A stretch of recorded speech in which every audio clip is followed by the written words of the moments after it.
میں اپنی بیوی کا ہر طرح سے خیال رکھتا ہوں، لیکن وہ میری بات مان کر نماز نہیں پڑھتی۔ میں کیا کروں؟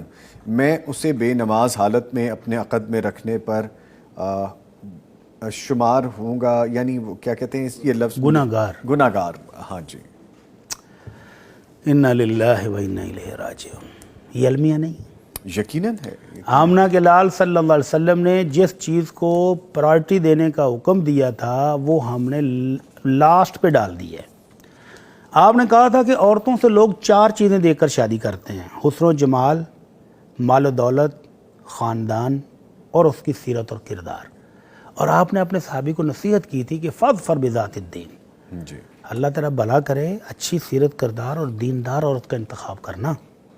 تو اب ہم دینداری، سیرت، کردار بالکل نہیں دیکھتے، سب سے پہلے حسن و جمال، ظاہر دیکھتے ہیں سب سے پہلے، پھر مال و دولت، اور پھر خاندان، اور دین ہے یا نہیں ہے یہ ہم پرواہ نہیں کرتے۔ اب یہ بھائی صاحب اب جو پچھتا رہے ہیں کہ بیوی ان کی نماز نہیں پڑھتی اور یہ عقد میں رکھنا بھی نہیں چاہ رہے، غصہ آ رہا ہے، تو شادی سے پہلے انہوں نے کیا دیکھا تھا؟ شادی سے پہلے جب ان کی والدہ، بہنیں، بھائی وہ پوری برات بن کے جاتی تھی چیک کرنے، وہ کیا چیک کرنے گئے تھے؟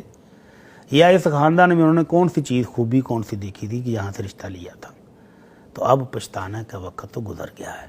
اب اصلاح کی کوشش کریں، اس کو سمجھانے کی کوشش کریں، اس کو پیار سے تھوڑا بہت ڈانٹ کے کہ ہم مسلمان ہیں اور مسلمان پر 5 وقت کی نماز فرض ہے، بالفرض ساری کوششیں کر لیں۔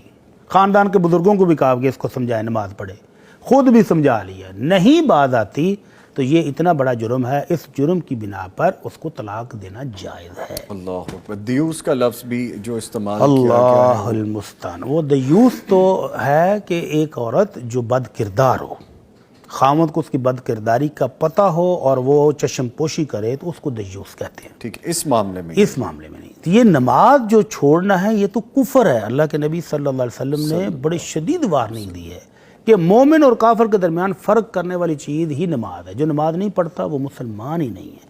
لہذا اس عورت کو سمجھانا چاہیے بڑے پیار سے، محبت سے، بزرگوں کو ڈال کے۔ اگر وہ نہیں سمجھتی تو جو بھائی صاحب ارادہ کیے ہوئے ہیں اس پر عمل کر سکتے ہیں۔